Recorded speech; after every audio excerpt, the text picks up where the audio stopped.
आज जिस दुनिया में हम बिजली, वायरलेस सिग्नल और आधुनिक तकनीक पर निर्भर हैं, उसका खाका एक ऐसे इंसान ने तैयार किया था जिसके पास मरते समय न पैसा था, न ताकत और न ही कोई अपना। ये कहानी है एक ऐसे प्रतिभाशाली व्यक्ति की जो सोच में सबसे आगे था लेकिन सिस्टम के लिए सबसे बेकार। सोचिए, अगर बिजली बिना तार के भेजी जा सके, अगर दुनिया फ्री एनर्जी पर चल सके और अगर बड़ी बड़ी कंपनियों का कंट्रोल ही खत्म हो जाए।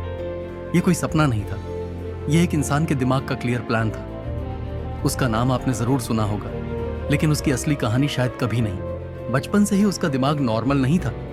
वह ऐसी चीजें सोच लेता था जो बाकी लोग सोच भी नहीं पाते थे। मशीनें उसके दिमाग में पूरी की पूरी बन जाती थीं, बिना ड्राइंग, बिना कागज।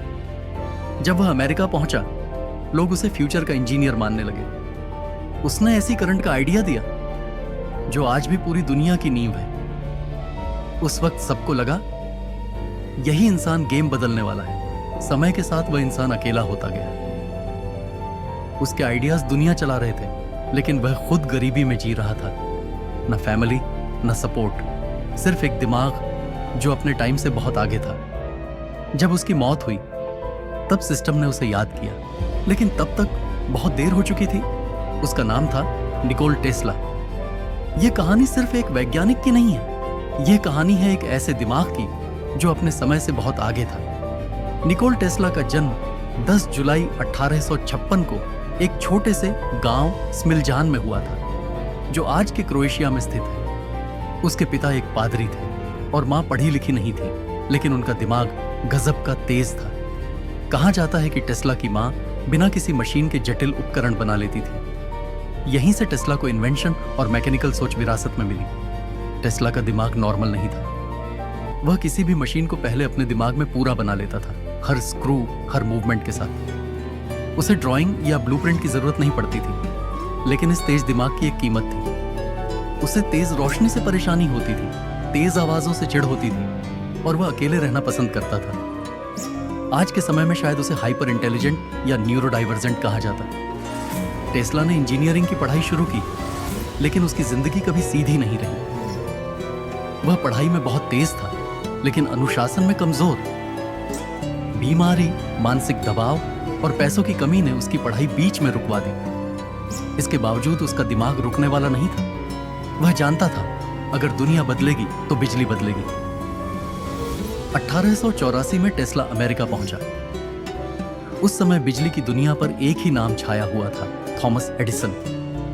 टेस्ला ने एडिसन के लिए काम किया, लेकिन दोनों की सोच बिल्कुल अलग थी। एडिसन पैसा और कंट्रोल चाहता था, टेस्ला फ्यूचर और सॉल्यूशन। जब टेस्ला ने एसी करंट का आइडिया दिया तो सिस्टम डर गया, क्योंकि एसी करंट ज्यादा सस्ता, ज्यादा सुरक्षित और ज्यादा पावरफुल था। यहीं से शुरू हुआ टेस्ला बनाम सिस्टम। टेस्ला ने radio, wireless energy, electric motor और रिमोट कंट्रोल जैसी चीजों पर काम किया, लेकिन उसके आइडियाज लोगों के हाथों में चले गए, जिनका मकसद सिर्फ पैसा था। टेस्ला ने कभी पेटेंट की परवाह नहीं की। उसे लगा ज्ञान सबका होना चाहिए। यहीं पर वह हार गया। दुनिया ने उसकी खोजें इस्तेमाल की, लेकिन नाम भूल गई। समय के साथ टेस्ला अकेला होता गया। न परिवार, न शादी, न स्थायी घर। वह होटल के कमरों में रहने लगा, कबूतरों को खाना खिलाता था और खुद भूखा रहता था। जिस आदमी के विचार दुनिया को रोशन कर रहे थे, वही आदमी अंधेरे में चला गया। 7 जनवरी 1943 को निकोल टेस्ला की मृत्यु अकेले एक होटल के कमरे में हुई। न कोई परिवार, न कोई शोर। मौत के बाद सरकार ने उसके कागज जब्त किए और फिर दुनिया ने उसे जीनियस कहना शुरू किया। अरे, जब वह जिंदा था तब वह सिस्टम के लिए खतरा था, और जब वह मर गया तब वह इतिहास बन गया। दुनिया हमेशा जीनियस को नहीं नकारती, दुनिया उसे समझ नहीं पाती, और जो अपने समय से आगे होता है वह अक्सर अकेला रह जाता है। यह थी निकोल टेस्ला की असली कहानी।